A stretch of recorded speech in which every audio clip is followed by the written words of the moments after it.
Hello everyone. I'm very glad to join you today through this record. I'm Osamah al-Fakih, a Yemeni human rights and youth activist, and I'm based in Sana'a.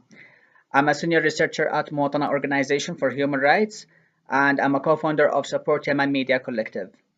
In Yemen, it's different to describe it from place to place and from time to time. For example, in Sana'a, some days might be very calm, and some other days, Saudi-led coalition attacks disturb people in the morning as a bad alarm clock. However, the situation in Sana'a is not good in general, but not as bad and deteriorated as the situation in Taiz, for example, where Ansar Allah armed group Houthis, along with forces loyal to former President Ali Abdullah Saleh, is fighting popular resistance and military forces loyal to President Abdurrabbo Mansour Hadi.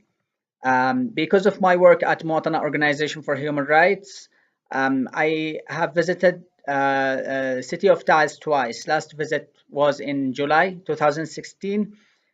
People expect death at any moment due to the indiscriminate killing on populated neighborhoods. Humanitarian situation is deteriorated and people struggle with the lack of basic services such as water and electricity, in addition to suffering from the violations committed by all parties to the conflict, such as occupying school, child recruitment for military purposes, field executions, and blockade and denial of humanitarian access. For more information about the human rights situation in the city of Taiz, please check the latest report by Muwatana Organization released last week, Chapters from Hell, Violations of International Humanitarian Law in the Armed Ground Conflict in Taiz. The report is available in Arabic, but the executive summary is available in English. The full report will be available in English soon. Every day I go from 8 a.m. to 4 p.m. to my work at Muwatana Organization, where I work as a senior researcher and manager of research unit. Given its sensitivity, the work is stressful, and all colleagues at Muwatana Organization are working under pressure because we are not liked by the de facto authority, Houthis, and we have received direct and indirect official threats. My schedule usually most of the time is heavily packed with different tasks, including meetings, analyzing interviews with victims and eyewitnesses about human rights violations, drafting reports and statements, and conducting field trips to different parts of the country when needed. I do the voluntary work related to support Yemen Media Collective on some days of the week after I finish work at Muwatan organization, and mostly it's online meetings, writing emails, and doing some planning for some activities. After work, I go home, and my wife Hannah is back from the office too because she works at an international organization, and you can see her in the Happy Yemen video when I'm giving her a red flower. We cook together lunch or dinner and do the dishes. We watch movies, series, or cartoon. In the weekends on Fridays, my wife and I go either to visit my family or to visit her family. And on Saturdays, we hang out with our close friends. Believing in human rights and social justice and sharing such principles with my colleagues at Support Yemen Media Collective and Muwatana Organization for Human Rights are what keeps me motivated to do what I'm doing now. The whole situation in the country deteriorated, and because of my work, I do my best to limit my movement for security reasons.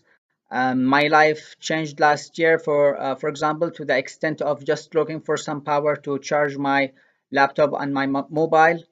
Now people found out different solutions for the issue of electricity, such as using the solar systems.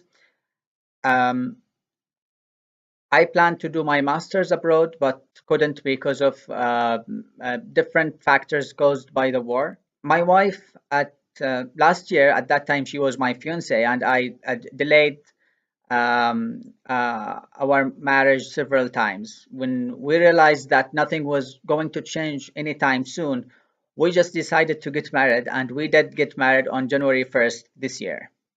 First and last thing, I want this war to end.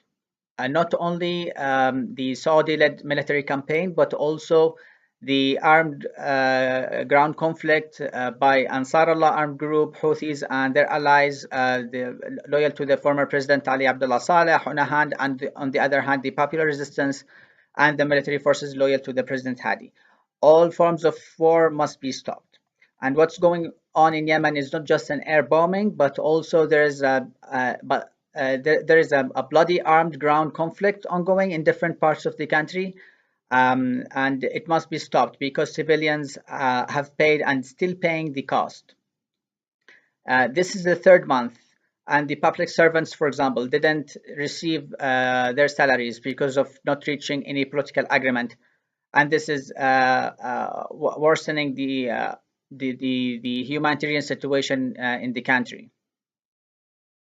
In spite of the hard circumstances and the depressing situation in general, people, including my friends and my family, are doing their best to cope with the situation through different activities like doing gatherings or doing any type of activity to socialize more with people and to cope with the situation. I call Dutch policymakers to keep pushing for establishing an international mechanism to investigate human rights violations by all warring parties in Yemen.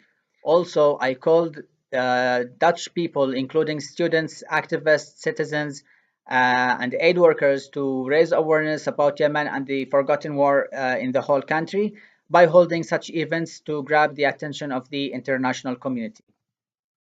Thank you so much.